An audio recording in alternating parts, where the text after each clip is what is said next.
Hello, ich bin Vani and this is lesson number 3 of German level A1। इससे पहले हम already 2 lectures कर चुके हैं।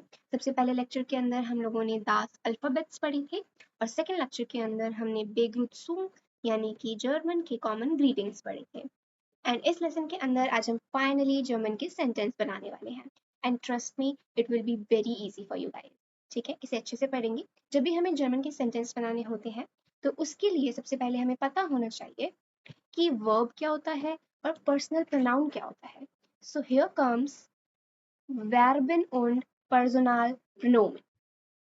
वर्बन क्या है? वर्ब। एंड und Personalpronomen मतलब पर्सनल प्रोनाउन। वर्ब से आप क्या समझते हैं? वर्ब का सिंपल मतलब होता है क्रिया, काम। आप क्या काम कर रहे हो? खाना, पीना, उठना, बैठना, ड्राइव करना, ये सब चीजें आपकी क्रिया होती है। ठीक है, बात करते हैं पर्सनल प्रोनाउन यानी कि पर्सोनल प्रोनाउन। क्रिया कौन कर रहा है? जो क्रिया कर रहा है उसको हम संबोधित करते हैं कुछ शब्दों से। ठीक है, उनको हम पर्सोनल प्रोनाउन कहते हैं। जैसे कि अगर मैं बोलूं कि वानी एक टीचर है, वानी जर्मन सिखाती है, वानी कहाँ रहती है। अब मैं बार बार अपने नाम को यूज करने की बजाय उसकी जगह आई यूज कर सकती हूँ या शी यूज कर सकती हूँ, राइट? ये सब होता है हमारा पर्सोनल प्रोनाउन। अब कुछ शब्द देख लेते हैं और उनको हम किस तरीके से जर्मन में बोलेंगे वो देख लेते हैं। उसके आगे फिर हम टेबल डिस्कस करेंगे। सबसे पहले है आई, इश, यू। अब यू यहाँ पे इनफॉर्मल भी है और फॉर्मल भी है। जैसे कि आप हिंदी में, आपको पता होगा, जब आप अपने फ्रेंड से बात करते हो तो आप क्या बोलते हो? तू क्या कर रहा है, तू कहाँ जा रहा है, तू। आप तू का यूज करते हो ना। और जब आप किसी बड़े से, आप कभी ऑफिस में या अपने टीचर से बात करते हो तो आप कैसे बात करते हो? आप क्या कर रहे हो, आप कहाँ जा रहे हो। तो वो फॉर्मल हो गया, right? So here informal is do.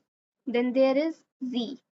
जी के अंदर आपका जो एस है वो कैपिटल है। Why I am highlighting this because जी हम दूसरी जगह पर भी यूज करेंगे। उसके अंदर आपका जो एस है वो क्या है? स्मॉल है। तो इसलिए आपको ये याद रखना है, whenever I'm talking about you, formal wala, it would be Z and its S would be capital. Then we have he. He के लिए we use R. She या फिर they के लिए we use Z. कौन सा Z? जिसके अंदर हमारा जो S है वो क्या है? Small है। Then we have it. तो it के लिए S and we के लिए where. So now here we have verb conjugation. देखिए, verb conjugation से आप क्या समझते हैं? आप वर्ब किस तरीके से चेंज कर रहे हो जब आपका सब्जेक्ट चेंज होता है। आपका सब्जेक्ट मतलब वो जो काम कर रहा है। अभी अभी हमने पर्सनल प्रोनाउन पढ़ा ना, वही हमारा सब्जेक्ट हो जाएगा। ठीक है, तो आपका जो पर्सनल प्रोनाउन है जैसे जैसे वो चेंज होता है, वर्ब पे वो क्या असर डाल रहा है, दैट इज वर्ब कॉन्जुगेशन। जैसे कि अब हिंदी की ही बात कर लेते हैं। हिंदी के अंदर मैं क्या कहती हूँ? जैसे मानो मैंने बोला मैं खाता हूँ, वे खाते हैं, वह खाती है, हम खाते हैं। तो आप देख सकते हो ये जो खाता है, खाते हैं, इसमें क्या कॉमन है? क्रिया तो वही है कि मैं खा रही हूँ, लेकिन उसकी जो एंडिंग है वो चेंज हो जाती है according to the personal pronoun. तो this is what we call verb conjugation. जैसे अब अगर मैं इंग्लिश की बात करूं तो जब हम आई यूज करते हैं तो हम ईट लिखते हैं, पर जब हम शी यूज करते हैं तो हम ईट्स लिखते हैं, है ना? क्यों? क्योंकि ये थर्ड पर्सन है और ये सिंगुलर है, इसलिए। खैर, ये इंग्लिश की बात अब हम यहाँ पे नहीं करेंगे। मैं सिर्फ एक एग्जाम्पल देना चाहती थी आपको कि इंग्लिश के अंदर भी हम हमारा पर्सनल प्रोनाउन या फिर सब्जेक्ट जो है उसके हिसाब से हमारा वर्ब चेंज होता है। सिमिलरली हमारा जो जर्मन है उसके अंदर भी वर्ब कॉन्जुगेशन का एक बहुत इंपॉर्टेंट रोल होता है। अब टेबल देखते हैं कैसे। ऑलराइट, तो ये आपकी टेबल आ गई। देखिए, टेबल में सबसे पहले आपका ध्यान मैं इधर ले जाना चाहूंगी, पर्सोनल प्रोनोमन की तरफ। सो ये जो कॉलम है आपका, ये पूरा पर्सोनल प्रोनोमन का कॉलम है। इश, डू, एर, जी, ऐसी ये सब चीजें आ गई। उसके बाद ये तो मैंने आपके लिए कन्वीनियंट के लिए लिखा हुआ है ताकि आप इजीली याद कर पाओ इनके मीनिंग। बाकी यहाँ पे आप देखिए एंडिंग पे आ जाए। देखिए, एंडिंग से आप क्या समझते हैं? अभी अभी मैंने आपको बताया था कि जी वर्ब जो होता है वो तो कॉन्जुगेटेड होता है। वर्ब के अंदर आपका, जैसे मैंने आपको बताया था खाना, है ना, क्या बताया था, खाता हूँ, मैं खा, सॉरी मैं थोड़ा सा गंदा लिख रही हूँ ऐसे क्योंकि मैं माउस से लिख रही हूँ, ठीक है। अब यहाँ पे खाता हूँ में आपका जो एंड था, ता हूँ, ती हूँ, ते हूँ, यही चेंज हो रहा था, तो वही एंडिंग जो है वो यहाँ पे इस कॉलम में आपको समझाई गई है कि इश के साथ क्या एंडिंग लगानी है, दू के साथ क्या एंडिंग लगानी है, और ये आपको याद रखनी होती है, जिसमें से जो दो हैं, जैसे यहाँ पे टी है, यहाँ पे भी टी है, यहाँ पे एन है, यहाँ पे भी एन है, तो ये तो सिमिलर ही है, तो आपको बेसिकली ये चार अच्छे से याद रखनी है, बाकी आपको याद हो ही जाएगा। अब आते हैं वर्ब्स पे। देखिए, बाकी की ये जो कॉलम्स बचे, ये जो कॉलम्स हैं पूरे 5, ये आपके वर्ब्स हैं, ठीक है। ज़ाइन फॉर्म, हाइजन, वोनन, कॉमन, हाबन, ये सारे आपके वर्ब्स हो गए। आप धीरे धीरे करके ये भी समझेंगे, बट पहले मैं आपको इस टेबल को कैसे देखते हैं और कैसे हम सेंटेंस बनाते हैं उसका एक डेमो देती हूँ। जैसे अब आप यहाँ पे आइए, इश, इश का मतलब होता है आई, यानी कि मैं। अब इसके लिए हमारे पास एंडिंग ई है, ठीक है। अब एक आप वर्ब उठा लो कोई भी इनमें से, ठीक है, मैं सब हटा देती हूँ पहले। अब आप इनमें से कोई भी एक वर्ब उठा लो, ठीक है, ये नहीं, अभी अभी इनके बारे में थोड़ा समझाऊंगी। जैसे मान लो हम उठा लेते हैं वॉर्नन, ठीक है। वॉर्नन का क्या मतलब है, टू लिव, रहना, ठीक है। अब मैं कहना चाहती हूँ कि जी मैं रहती हूँ इंडिया में, मैं रहती हूँ इंडिया में, मैं ये कहना चाहती हूँ। तो जब मैं इश का यूज कर रही हूँ उसके लिए मेरा एंडिंग ई होता है। अब हमारे पास जो वर्ब है वो वॉर्नन है। जब मैंने बोला था खाता हूँ, तो जो खा था उसके अंदर वो क्या था, कांस्टेंट था हर जगह, खाता हूँ, खाते हूँ, खाती हूँ, सब में खा तो सेम ही है ना, तो वो सेम वर्ड आपको यहाँ निकालना है। सेम वर्ड मतलब वर्ब का वो पार्ट जो हर जगह सेम होगा, जैसे वॉर्नन में वोहन जो होगा वो हर जगह सेम रहेगा, वोहन, ठीक है। अब आपने उठाया ये वोहन और आपने उठाई ये एंडिंग और आपने इसको बना दिया वो न, वो न। आपको बस एंडिंग याद रखनी है, आपको बस उसका वर्ब याद रखना है ना। अब जैसे आप बात कर लेते हैं दू की, ठीक है, दू का मतलब क्या था, इनफॉर्मल यू, तू। तो अब इसके लिए आपकी एंडिंग होती है एस टी, यानी कि एस्ते, अगर मैं जर्मन की बात करूं तो दू। अब आप फिर से वोनन की बात कर लो, मैंने अभी अभी आपको बताया कि जो कांस्टेंट है वो वोहन है, वोहन के पीछे आप क्या लगा दोगे, एस टी, तो क्या बन गया, वोन्स्ट, वोन्स्ट, तो इट वुड बी दू वोन्स्ट, ठीक है। इसी तरीके से आप पूरा बनाएंगे, जैसे एस के लिए एंडिंग टे है यानी कि टी है, तो आप बोलोगे वोंट, है ना, WOHN, वे, ऊ, हा, एन, सेम रहे, और पीछे लग गया टे यानी कि टी। चलिए, अब इसी तरीके से आप ये पूरा कर सकते हैं। अब देखिए आपको इन तीनों में तो कोई दिक्कत नहीं आएगी, बाकी जैसे हाइजन लिखा हुआ है, हाइजन का मतलब होता है टू बी कॉल्ड।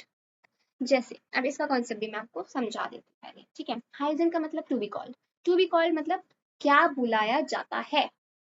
अब जर्मन के अंदर जब भी आपको पूछना होता है कि भाई आपका क्या नाम है, ठीक है, आप नॉर्मली भी पूछ सकते हो कि मतलब आपका क्या नाम है, उसके लिए भी एक सेंटेंस है, बट कॉमनली जो सेंटेंस यूज करते हैं उसमें हम हाइजन का यूज करते हैं। अगर मैं इसको प्रॉपर हिंदी में कन्वर्ट करने की कोशिश करूं तो वो कुछ ऐसा कहते हैं जर्मन में कि आपको क्या बुलाया जाता है, ठीक है, आपको क्या बुलाया जाता है, तो उसके लिए ये शब्द टू बी कॉल्ड यानी कि हाइजिन का प्रयोग किया जाता है, ठीक है।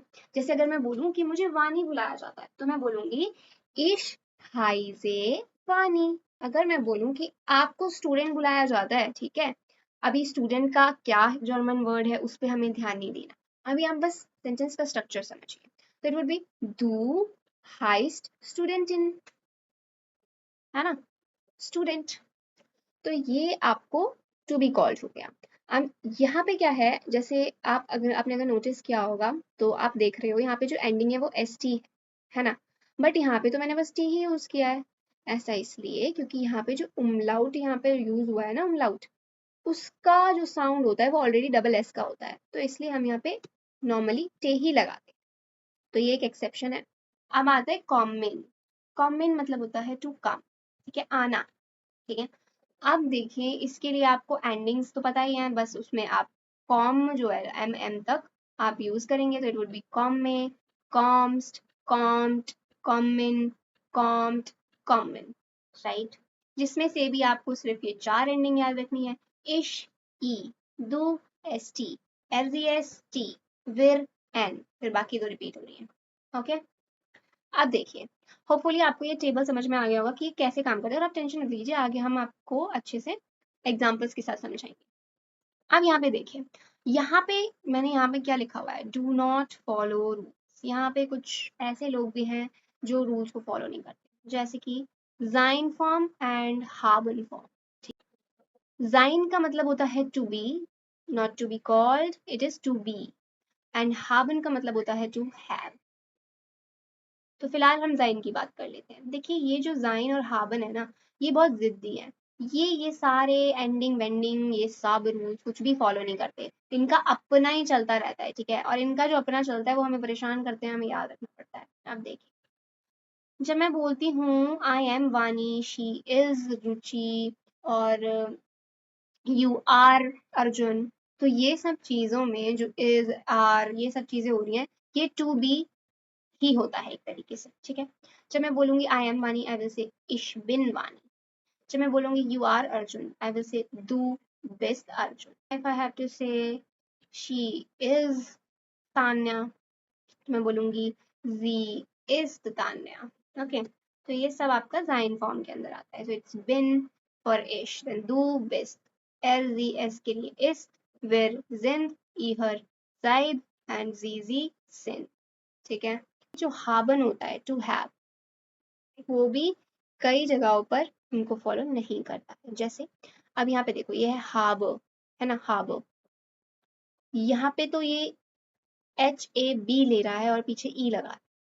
अब यहाँ पे ये हो गया हास्ट, बी कहाँ गया, ठीक है, यहाँ कुछ बी वी का यूज नहीं है। जबकि यहाँ पे ST इसने लगाया पर इसने बी यूज नहीं किया। Then we have this RGS के लिए वी यूज टे, यानी कि टी। तो यहाँ पे इसने फिर क्या नहीं लिया, सीधे हार्ट ले लिया, and there is no be, है ना। यहाँ पे हार्बन है, यहाँ पे हार्ब्ड है, यहाँ पे हार्बन, यहाँ पे सब जगह बी का यूज हो रहा है। Only in these two places they are not using बी। सो आपको इसी तरीके से याद रखना है दैट इट्स हार्बर, हास्ट, हार्ट, हार्बन, हार्ब्ड, हार्बन। सो दिस इज बाइशपील नंबर 1, ठीक है। बाइशपील मतलब एग्जाम्पल्स, एग्जाम्पल्स का सेट 1 यहाँ पे हमने ले रखा है, जिसमें हम सबसे पहले ही जाइन फॉर्म डिस्कस करेंगे, ठीक है। जाइन फॉर्म के लिए मैंने आपको बताया था, जाइन का मतलब होता है टू बी, मैं हूँ वो चीज, या आप हो वो चीज, ठीक है। जैसे मैंने लिखा है यहाँ पे आई एम वानी, तो आई एम वानी के लिए इश बिन वानी, इश बिन वानी, ये यूज किया इसने नहीं किया, क्योंकि भाई जाइन तो अपनी मन मर्जी का है ना, वो अपने हिसाब से करेगा, वो नहीं देखेगा कि आपकी एंडिंग क्या है, आपने रूल क्या पढ़े हैं। फिर है यू आर स्मार्ट, तो how would you say that, दू बिस्ट श्लाउ। अब वही अगर आपको इसको बोलना है एक फॉर्मल वे, तो आप बोलोगे, देखो यहाँ पे दू के साथ हमने बिस्ट का यूज किया था, बट अभी अभी हमने पढ़ा था कि जब हम फॉर्मल यू की बात करते हैं तो वहां पे हम जी का यूज करते हैं, तो इट वुड बी जी जिंद, जी जिंद श्लाउ। Then we have she is strong, जी इज स्टार्क, है ना। शी के लिए जी यूज होता है, जी के साथ इस्ट आता है, इस तरीके से हमने टेबल का यूज किया, जी इज द स्टार्क। When I have to say we are here, हम यहाँ हैं, है ना।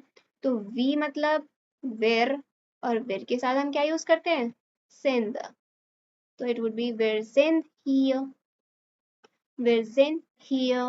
Beispiel set 2, देखिए, अब हम यहाँ पे डिस्कस करने वाले हैं हाइजन फॉर्म को। हाइजन का मतलब हमने पढ़ा था टू बी कॉल्ड, आपको क्या बुलाया जाता है, ठीक है। चलिए, अब मैं पूछती हूँ, this is a very common sentence that is being used in Deutsch, ठीक है। तो आपको ये अच्छे से याद करना है, जैसे व्हाट इज योर नेम, वी हाइज टू, आपका क्या नाम है, या फिर आपको क्या बुलाया जाता है, तो उसके लिए आप क्या बोलोगे, वी हाइस्ट डू। वी is use for what, right. और योर नेम के लिए of course you or your, आप डू का यूज कर रहे हो। तो do के साथ हम क्या यूज करते हैं हाइजन में, हाइस्ट, तो that is why it is we heist do, we heist do। अब आप बोल सकते हो कि भाई मुझे यूज करना है फॉर्मली, मैं फॉर्मली आपसे पूछना चाहती हूँ कि आपको क्या बुलाया जाता है, आपका क्या नाम है, तो मैं फॉर्मल के लिए जी का यूज करूंगी। तो जी के साथ क्या आता है, of course ending is en, तो it is Huygens, it would be we hyphen z।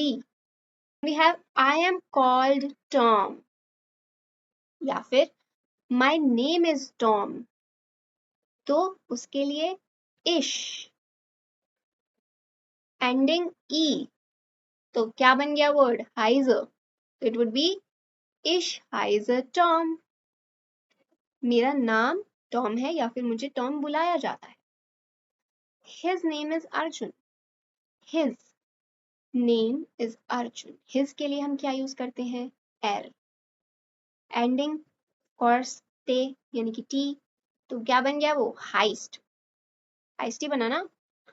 देखो मैंने अभी आपको एक्सेप्शन बताया था यहाँ पे कि जी इसकी जगह मैं एस टी नहीं यूज करूंगी क्योंकि इसका साउंड जो आपका उमलाउट यहाँ यूज हो रहा है उसका साउंड ही डबल एस होता है, अभी बताया था। सिमिलरली ये भी हाइस्ट ही बन गया, तो ये तो होता ही हाइस्ट है ना क्योंकि यहाँ पे टी है, तो यहाँ टी डायरेक्ट लगा, तो ये हो गया एर हाइस्ट Arjun. Now if we have वी are called Anna and Tom, तो वी इज योर वेर, वेर की एंडिंग देखिए ई एन, तो हाइजन, तो ये क्या हो जाएगा वेर हाइजन आना एंड टॉम। बाइशपील सेट नंबर 3 जिसमें हम वर्णन के एग्जाम्पल डिस्कस कर रहे हैं। वर्णन टू लिव, कहाँ रहते हो, सबसे पहले आता है आपका आई लिव इन इंडिया, यानी कि इश, आई यूज कर रही हूँ, तो इश का एंडिंग बताओ ई, और इसके लिए हम क्या यूज करेंगे, जो हमारा कांस्टेंट क्रिया है, कांस्टेंट क्रिया क्या है हमारी वोहन, तो उसके पीछे ई लगा है, क्या बन गया इश वोने इन, और गौर बर्लिन कहाँ से आ गया यहाँ पे Indian. Where do you live, who wants to do, who wants to do, where के लिए आप वो बोलोगे। नाउ यू हैव यू, तो ऑब्वियसली डू होता है वो तो। अब आ जाओ आपका लिव, लिव के लिए अभी अभी हमने क्या पढ़ा वोनन, लेकिन हम डू की बात कर रहे हैं, डू की एंडिंग एस टी होती है, तो वोन्स्ट, तो वो वोन्ट्स डू। You all live in Germany, you all ईहर, यू ऑल के लिए हमेशा ईहर था, तो ईहर की एंडिंग टे, और टे मतलब वोंट, तो ईहर वोंट इन डॉइचलैंड, ईहर वोंट इन डॉइचलैंड, we live in a large house, wir wohnen in einem großen Haus।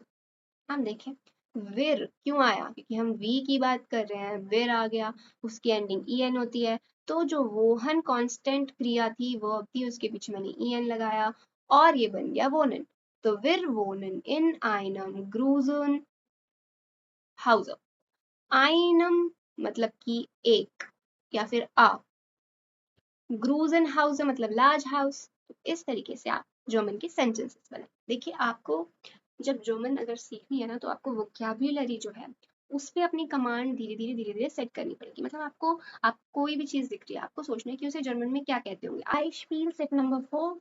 अब देखिए हम यहाँ पे डिस्कस करने वाले हैं कॉमन, कॉमन का मतलब टू काम, ठीक है आप आ जाइए, तो वो ही है आपका कॉमन।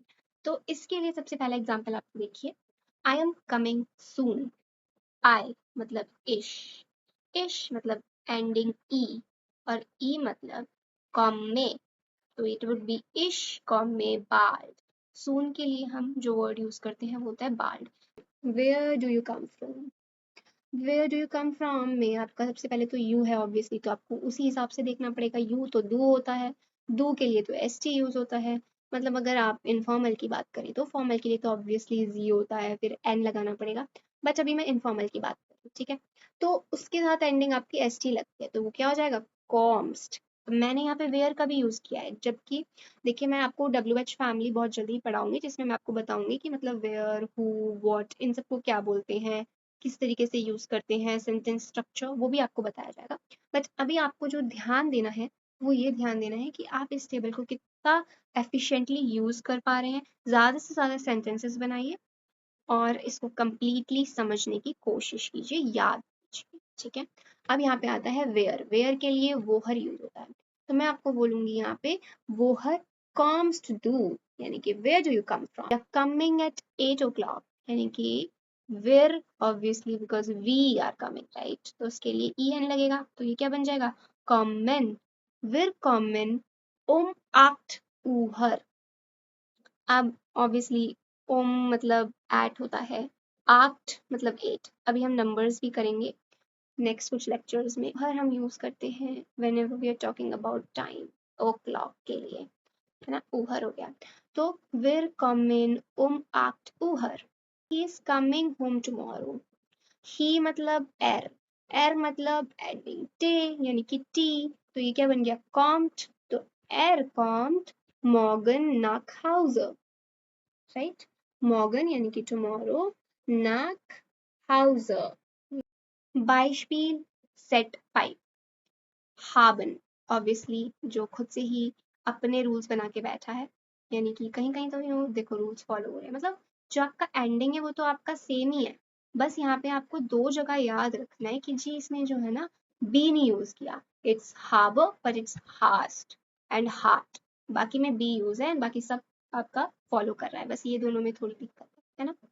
चलिए अब देखिए, जैसे मैं बोलती हूँ आई हैव अ डॉग, पहली बात तो ये हैव ही है ना, हाबन मतलब हैव होता है, तो अब मैं हैव का यूज कर रही हूँ आई के साथ, तो ऑब्वियसली जो हैव का एंडिंग होगा, यानी कि जो हाब का एंडिंग होगा वो क्या होगा, ई होगा, तो इट वुड बी इश हाब आइन Hund.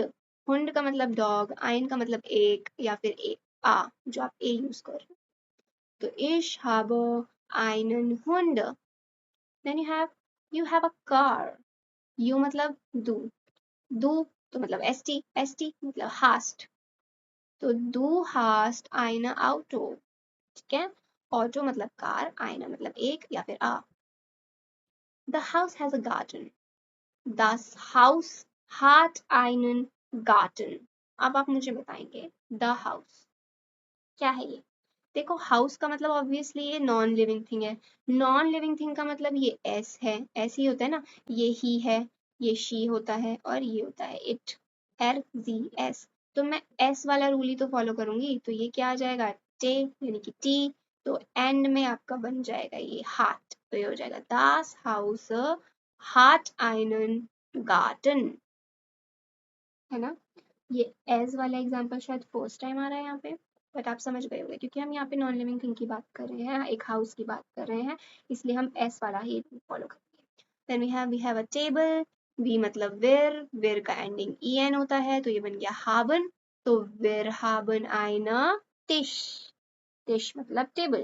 These are my handwritten notes, इसके अंदर मैंने सारे इंपॉर्टेंट पॉइंट्स लिख रखे हैं, वही जो मैंने आपको समझाए हैं, ठीक है, कुछ कुछ में प्रोनाउंसिएशन भी लिख रखी है, बाकी इनको क्या बोलते हैं, सब चीज़ें मैंने लिख रखी हैं, आगे की हैं गेहन, यहाँ पे इनफैक्ट मैंने एक दो वर्ब और यहाँ पे ऐड कर रखे हैं, जैसे स्पीक के लिए हम बोलते हैं स्प्राखन, तो स्प्राखन जो है उसको हमने यहाँ पे यूज़ किया पड़ा है कि ये उसका सेंटेंस स्ट्रक्चर है, पर्सनल प्रोनाउन पहले आता है, फिर आपका कॉन्जुगेटेड वर्ब आता है, फिर आपका सेंटेंस आता है पूरा जो भी, ठीक है। I hope that you like this lesson. Danke.